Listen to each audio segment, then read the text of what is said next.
Hi. So this is going to be definitely the final video, okay? In this what's turned into, well, it was going to be a trilogy, but it's turned into a four-part series. But there'll be more hopefully on this issue. Anyway, this is just a starter really, because there's lots of different angles to this that I want to go into more detail about. So, and I'm going to be writing about this as well, and I'm going to post podcast episodes hopefully, which I have done anyway, but I want to revisit this as often as possible because it's a really important theme. Okay, very important.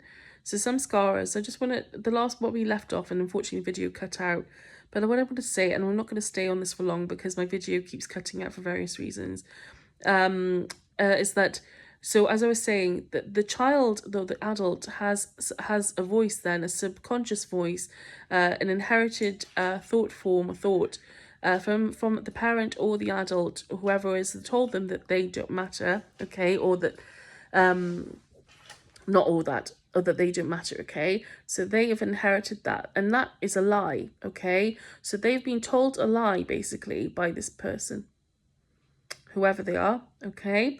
That lie, because we are sensitive beings, and we feel, that, I mean, things, they hurt, or that, we absorb what people say to us, especially if you're a child. Okay, it's hard to, you don't have a buffer, for those, against those things, especially when it's coming from a parent.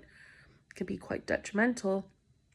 And when, regardless, we absorb everything, in our awareness. That voice saying that you don't matter is a lie. Okay, it's not actually true about the child, or the adult even. Okay, it's not true. It's not a reflection of their true worth. Okay, yet nonetheless, it is going to program them potentially to do things in response to that instruction, that samskara, that they are not worth anything, okay, or that they don't matter, okay. So that could cause them to act recklessly. So basically, they'd be acting from on the basis of a lie, okay, and that's sad. And we don't blame the parent. I don't. The thing is, the catch here is we're not blaming parents, okay, or anyone, because those parents have inherited things themselves that tell them lies about who they are as well, okay. Thought disidentification is one of the big ways of escaping this, and meditation and observing and self-inquiry is part of that, okay. But when you realize that when people do things like this, there's very often a thought that's entered their mind that's troubling, forgive me, troubling, but yet they're not aware, which they're not aware. They may have forgotten the event happened, but the thought or the memory of it is still in their subconscious and affecting their conscious behaviors. This isn't dramatic, but there's a consciousness, this is in consciousness itself, okay, that I've observed every single day, okay, for the last, for quite some time now, okay. For a few years, like about 3 years, I've been, incredibly intensely, forgive me, over the last year, okay, every day, many times a day, observing thought and these things. So I know that this is real, okay. I know samskaras are real. Buddhist concept is real. The implications of that are significant, and again, if we look at this from the point of view that that is a lie that's been seeded in that consciousness, and that's then going to make them do things, like I said, that are not actually a reflection of who they really are, but in response to that lie, then we can have compassion for people, okay, and what they do, because like I said, they're acting out of, in response to lies that they've been told about who they are, okay.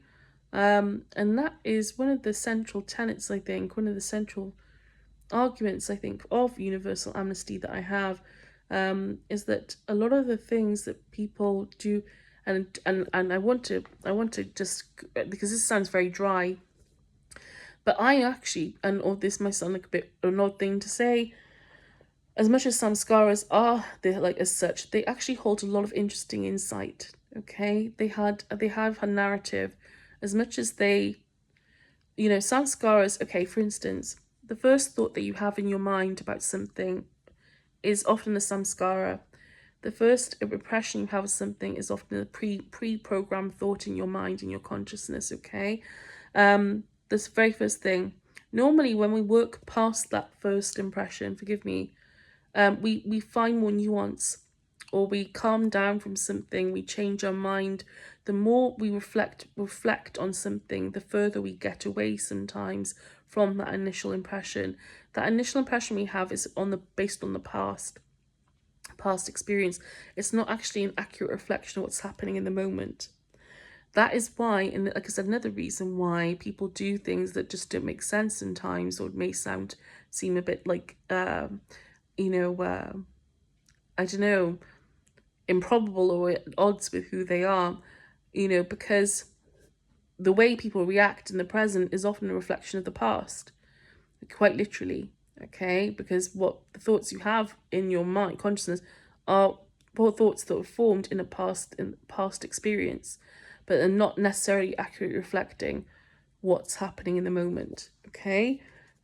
So again, this is not a new concept, but still, my concern is applying this in the context of breaking of amnesty, universal amnesty. So making this part of a sound argument for universal amnesty, which is consciousness based and compassionate, but also breaking this human trauma cycle. Okay, I'm very passionate about that. Like, I care about that a lot. I don't want people to go through what I've been through and others have been through. Lives like these should never be. We should be working towards making sure these sorts of lives, and that I'm not alone. By far, millions and potentially billion. Well, sadly, most of the planet have had experiences of some kind or another, or have been affected by traumatic events in some way, shape, or form. So by no means, I don't even want to be, to be honest with you, I don't really want to, just forget about me, just think about yourself and your predicaments in your own lives, and how your community, your family, maybe you've been affected by these things.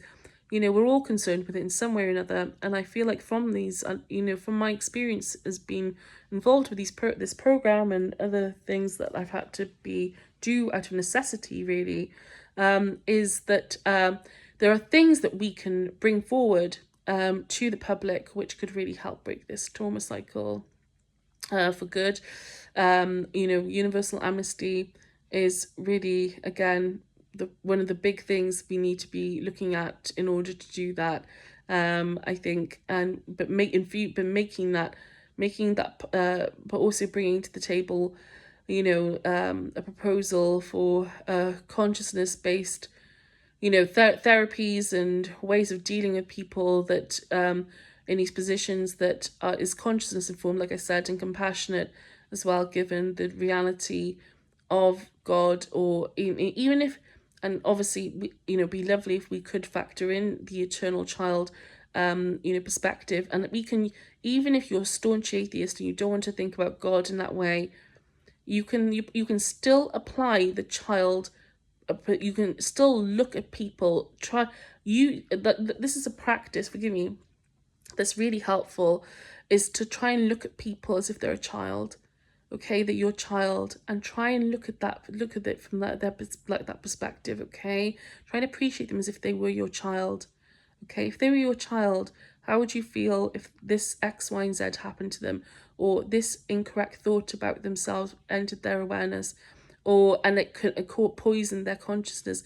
How would you feel about that? Like, how would you feel if their life took them down certain roads?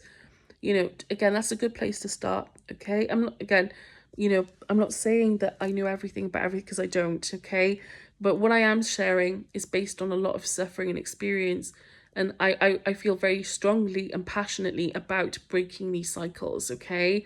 I don't want to anyone to go through these things ever again, okay? That, like, and these, like I said,